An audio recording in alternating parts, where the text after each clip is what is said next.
DA Car Agri-Serbisyo. Programa mangidanon kada kayo, kadagiti damdamag may panggap kadagiti na duma-duma programa ti Department of Agriculture. Kaskumay ti Rice Program, High Value Crops Development Program, Corn Program, Livestock Program, Halal Food Industry Development Program, and Organic Agriculture Program. DA Car Agri-Serbisyo.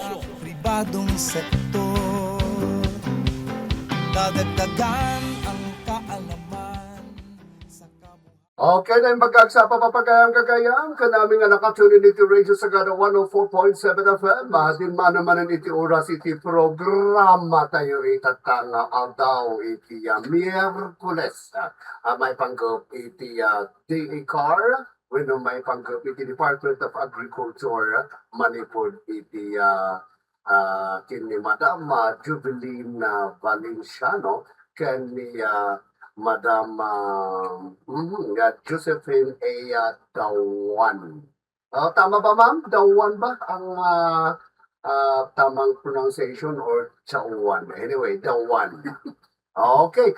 So, kapan tayo man din gano'n niya TV nga itatan ng mabubuya tayo mo iti YouTube ni Ma'am Jubilin mga mangidiscuss sa dapat nagiti bisita na apo. Mangidiscuss kadagiti kasapulan dagiti manlalo dagiti gardinero ken amin nga nakapaunag nga programa iti may panggap iti agriculture. So gagayam at pantayo man madenggan iti ibingay na itatangaw daw.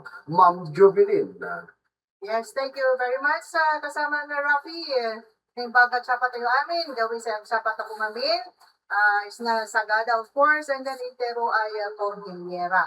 Yung mo tabihan siya kali Valenciano, din kayo makagdadwa. Iti honors, iti may isang oras, and of course, kadwa tayo mo, iti may isang napintas na sa liwit na veterinarian, iti probinsya, iti mountain province, may iso ti intay makapatpatang madamdama, amon tayo nagiti na dumaduma nga biosecurity, nga ramigan tayo, agsipot na tayo, at dagiti dagrara iramanon, ang subsubri manon iti panagrayira dagiti sakit, dagiti baboy tayo. So, dagita din tayo pagtutungtungan madamdama, nga masakbay na, ngayon tayo rugyan, ngayon ikantay man, dagiti sumagmamano madamdama, kasamang Rafi, manipod iti Department of Agriculture. So, iti muna nga damag tayo manipod iti Department of Agriculture, ngayon tatuturo iti Department of Agriculture, iti panangisayang kat, iti internal audit kadagiti farm to market road, anapundaran, manipod calendar year 2021, naging gana 2024. Iti July 27, 2026, official ang nangrugit ti audit babal iti entry conference, na pinangulwan ni DA Internal Audit Service, iti Baguio City, nga ni Assistant Secretary for Internal Audit Ernesto Enriquez.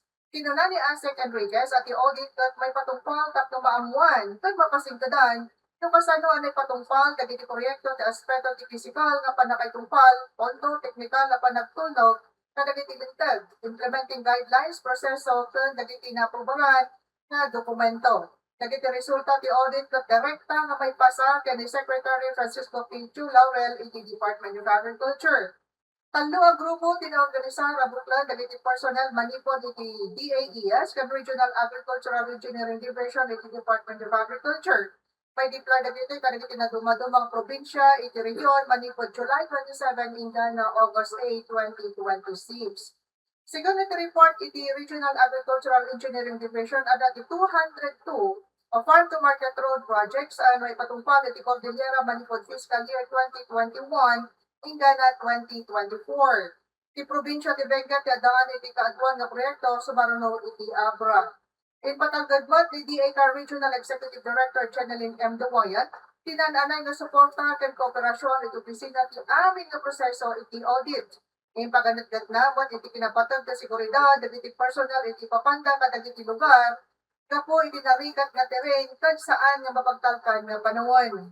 Tinunamot ni Regional Technical Director Arlene M. Sagayo, nga daytoy nga aktibidad kat pasal ti panggap ti ahensya, iti kinatalgad, nga sayaat, nga panayturay, ka na sayaat, na serbisyo publiko. Iti sa balipay nga damag, tapno mapapigsapay, iti partnership, dagiti manalon, kan dagiti institutional buyers, na idaulo ni ti Macro Asia Corporation, iti may nga facility audit, iti Seeds and Fruits Farmers Association, iti Bugyas, kan Busigan Multipurpose Cooperative, iti Mangkayan Benguet. Ti aktibidad ket pasad iti Market Linkage Initiative iti Department of Agriculture kan panagsabi nga panangituloy iti panagtitinulong iti Macro Asia Corporation kan dagiti manalon iti Benguet. Daytoy ket panagtuloy iti market matching meeting kay organisar ti Agribusiness and Marketing Assistance Service wenno AMAS ken Agribusiness and Marketing Assistance Division wenno AMAD iti June 25, 2026. Ti meeting ket dangtad iti gundaway kadagiti farmer cooperatives ken institutional buyers nagsarat iti napigsa nga market partnership. Iti audit kasinukima dagiti quality and safety officers iti Macro Asia Corporation dagiti pasilidad dagiti farmers cooperatives and associations pakairamanan dagiti consolidation facilities, sorting facilities ken dagiti aktual nga pagmulangan. Sinukimat dano dagitoy ket umiso nga dagiti kalidad ken food safety standards nga kasapulan iti institutional buyers. Ti facility audit ket maysa nga napatag nga proseso tapno maamuan no nakasagana dagiti kooperatiba amang surot kadagiti pagrubungan ti merkado ken tapno may kadtang dagiti sumaruno nga ramidan sakbay nga may patungpal to official partnership. Mabodi daytoy nga inisyatibo, ipakita Department of Agriculture ken tuturing nga panang suportana iti panaglukat kadagiti ad-adu nga merkado para kadagiti lokal nga manlalon. Ipanggap kat masigurado ang dagiti produkto nga agrikultural iti Benguet kat sumurot kadagiti industriya na pagalagadan kan mangtad iti napawat ken nasayat nga paggatangan para kadagiti manlalon. Iti na tumapay nga katuluyan, iti damdamag, manipod iti DOLE, wenno DOLE, DOTE, sumawa iti tupad para ti agro-tourism areas sa nagkaykay sa ating Department of Agriculture, Cordillera, Department of Labor and Employment CAR, kan Department of Tourism CAR, iti panagpirma iti Memorandum of Agreement, when umuwa para iti panakaitungpal iti tudong panghanap buhay sa ating disadvantaged workers, winutupad program kadagiti napiling agro-tourism areas iti Cordillera. Naangay ti panagpirma iti Hulyo 22, 2020 sa ACT Plaza Garden Hotel, Baguio City. Amang pasingkot iti panagtitinulong dagiti talong ahensya, iti panangpapigsa iti sektor ti agrikultura kan turismo ti region na. Babaan iti agreement, may patungpan iti tupad program kadagiti agro-tourism sites, akasapulan iti panagsubli, wino panangisubli, rehabilitasyon, kan panagpapintas. Dagiti manalon ang mapili babaan iti DECAR, iti mga ramid kadagitoy proyekto.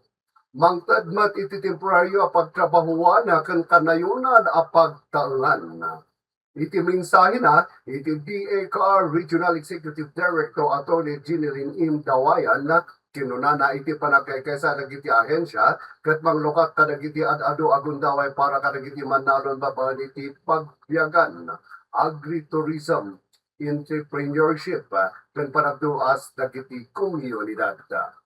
Kinuna na pa ababaan iti agriculture tourism, may parangarang iti kinabaknang dagiti talon, katutubo a panakaammo, lokal a produkto kan kultura iti Cordillera, mangkad iti ad-ado kita para kadagiti manalon. Tapno may sigurado tinaimbaga panakay patumpal ti programa, may patakder iti Regional Joint Implementing Committee wenno RGIC, abuklan dagiti representante, manipod iti DECAR, DOLE-CAR, wenno DOL-CAR, kan DOT-CAR. Titupad kat may sa community base kan cash for work, na programa ti DOLE amang iti temporaryo a panagtrabaho kadagiti underemployed, self-employed, kan naawanan iti trabaho ang marginalized workers, ang apektaran dagiti crisis. Pakairamanan iti agtutuloy ang panagnato ti presyo ti petrolyo, gapo iti tension ti Middle East. Kanayon pa kadagiti damdamag, may samanan na napatagadang itinaala ti lokal ang gobyerno ti Bapon Benguet iti panaka kompleto iti coverage with no convergence area development plan when no CADP, when no CDP. Kalpasan ti stakeholders sa Forum iti Hunyo 2026 nang idaulo ti National Convergence Initiative for Sustainable Rural Development when no NCI SRD iti maysa atalo ngal daw a technical right shop iti Hulyo 21 hanggang 23 2026 iti Baguio City. Iti workshop kat nagsurvey mangtulong iti Regional Convergence Initiative Technical Working Group Cordillera. Iti panagulong kan panaguldos kadagiti rekomendasyon no manipod kadagiti membro nga ahensya ken stakeholder staff no may preparar iti draft kadti bakon. Ti plano ket tambang survey akas sa pagbasaran dagiti programa kan proyekto amang papigsa iti panagdua sa PILI. Karaman na kadagiti prioridad ang maisurak, iti plano ti panagsuporta iti produksyon iti agrikultura, panangipay kadagiti makinarya kan kagawan iti panagmula. Panagpatakter kadagiti infrastruktura kan pasilidad.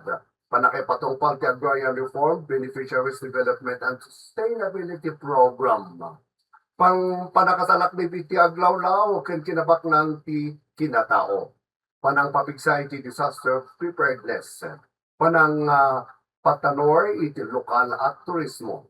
Ken panang papigsa iti kapasidad dagiti opisyal ti lokal at gobyerno ken civil society organizations. Iti aktibidad impagkanatgat ni Charles Pikpikan, Assistant Chief iti Planning, Monitoring and Evaluation Division ti DACAR.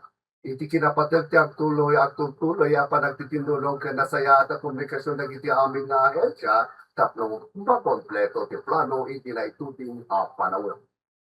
Nailalad mo iti napatag papel dagiti ahensya akas iti Department of Interior and Local Government, Department of Environment and Natural Resources, Department of Agrarian Reform, National Commission on Indigenous Peoples, Provincial Government of Benguet, dagiti barangay officials, civil society organizations, kaditi lokal gobyerno, iti bapon iti panang kompleto, iti kadpi. Tinalpas sa Convergence Area Development Plan, kat may panggap na ma-endorso iti National Convergence Initiative in Oktubre 2026. Dagita kagayong dagiti dama, galaga po iti Department of Agriculture, Ma'am Joby. Okay, so thank you very much sa kasamang Rafi. Iti panini patangatan tayo kadagiti na dumadumang damdamag manipod iti Department of Agriculture. Inkay nangigan ti DACAR Agri-Servisyo. Sagot kada kayo ti Department of Agriculture Cordillera.